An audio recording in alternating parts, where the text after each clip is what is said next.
Bonjour, bonjour à vous. Nous nous voyons tard aujourd'hui parce que les événements deviennent très nombreux et très pressants. Alors, du coup, toute notre équipe travaille sur tous les week-ends de manière d'arrache-pied, comme on dit. Et alors, c'est ce qui fait que nous n'avons pas pu nous voir plus tôt dans la journée.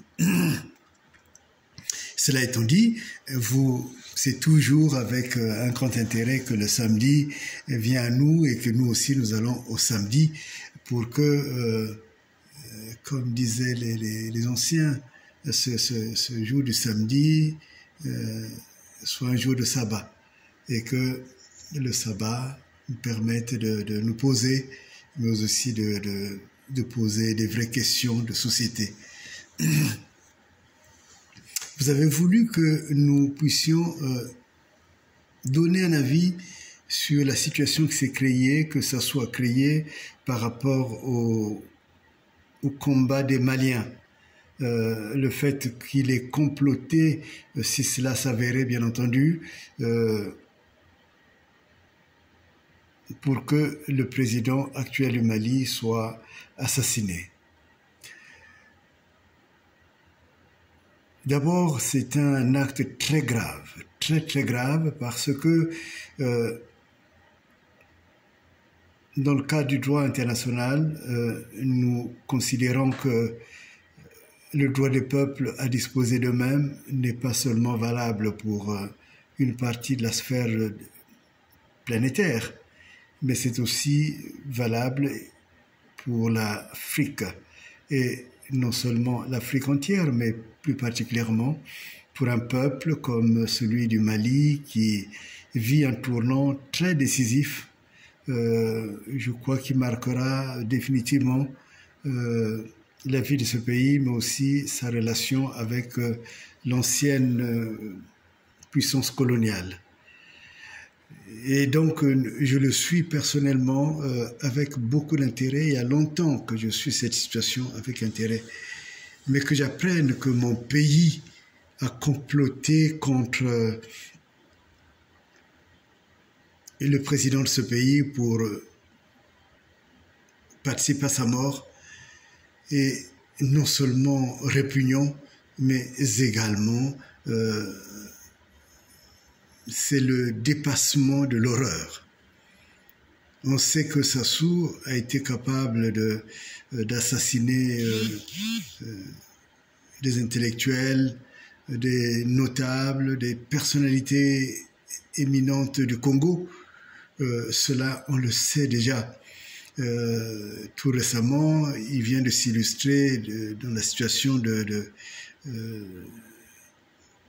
Paco. Mais on sait aussi qu'il a été cité dans beaucoup d'affaires, comme la Libye, comme ce qui s'est passé au Burkina Faso. Mais je refuse de m'associer et d'associer le Congo à cet acte non seulement de piraterie internationale, mais de grands crimes internationaux. Je présente donc au nom du Congo toutes mes excuses et je dis toute ma fraternité au peuple du Mali. Et cela est d'autant vrai que j'ai dans mon pays beaucoup de compatriotes maliens. Je connais des Maliens qui sont nés des parents d'origine malienne, mais qui sont nés au Congo et qui ont grandi au Congo et peut-être qui connaissent plus Brazzaville, plus Bakongo, plus surtout Mongali, où ils sont nombreux, qu'ils ne connaissent Bamako. Donc, à ces compatriotes aussi, je veux dire, le Congo, où vous êtes nés, veillez sur vous et surtout ne prenez pas l'exemple de Sassou qui fonctionne au Congo en véritable mercenaire. Donc, Maliens, considérez que le Congo est un peuple frère et que nous avons des racines communes. Donc, cet acte, nous le condamnons avec la plus grande fermeté. Mais justement, cela vous montre qu'il est temps que l'Afrique prenne conscience de sa grandeur, de sa fraternité, ce qui fait qu'un problème qui touche le Mali doit toucher le Congo. Et combien de fois nous avons dit le Congo a besoin d'être aidé par beaucoup de compatriotes africains pour que nous puissions mettre dehors Sassou Nguesso et hors d'état de nuire.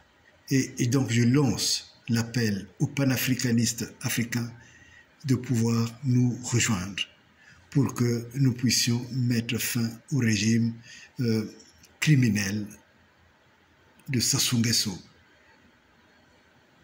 Je lance cet appel et c'est sérieux et je le lance de manière solennelle. Vous avez voulu aussi que nous puissions parler d'un phénomène qui se développe de plus en plus, cette dénonciation des Congolais. Et il est vrai que beaucoup jouent et ont joué le double langage, la double face, ainsi de suite. Et je comprends que la libération d'un peuple passe par là.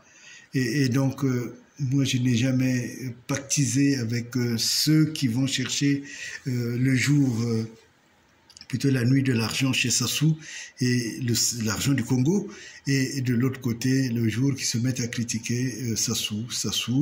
Moi, j'ai dit qu'il faut qu'avant que mes yeux se ferment, Sassou quitte le pouvoir et qu'il puisse répondre soit devant un tribunal, si ce n'est ici, au moins dans le ciel. Il y a donc une détermination, et c'est à cette détermination que j'appelle les Congolais. Parce que sans cette détermination, on n'arrivera nulle part.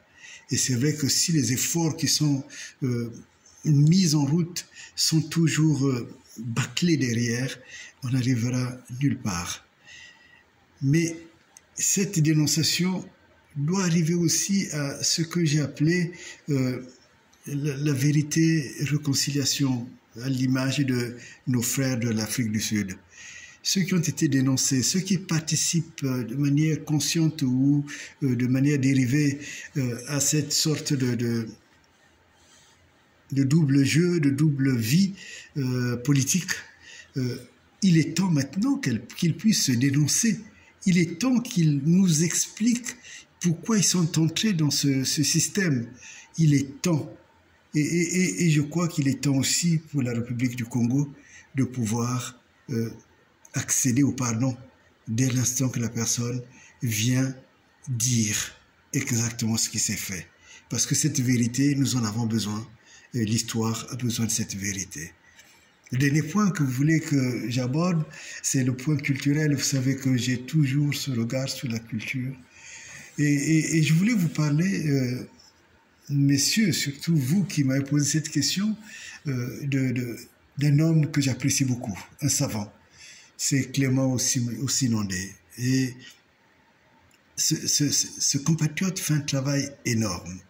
Et fait un travail énorme sur la rumba, sur tout ce qui s'est fait.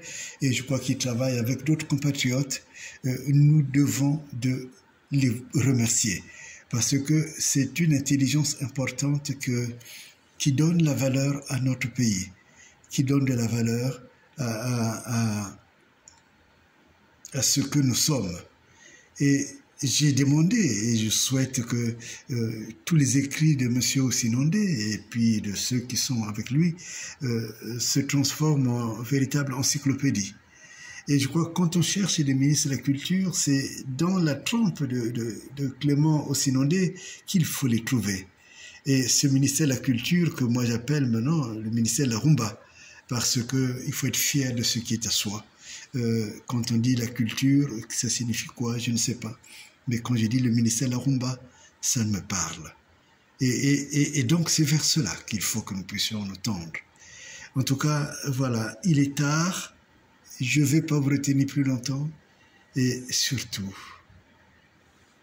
que Dieu vous garde. Soyez en paix.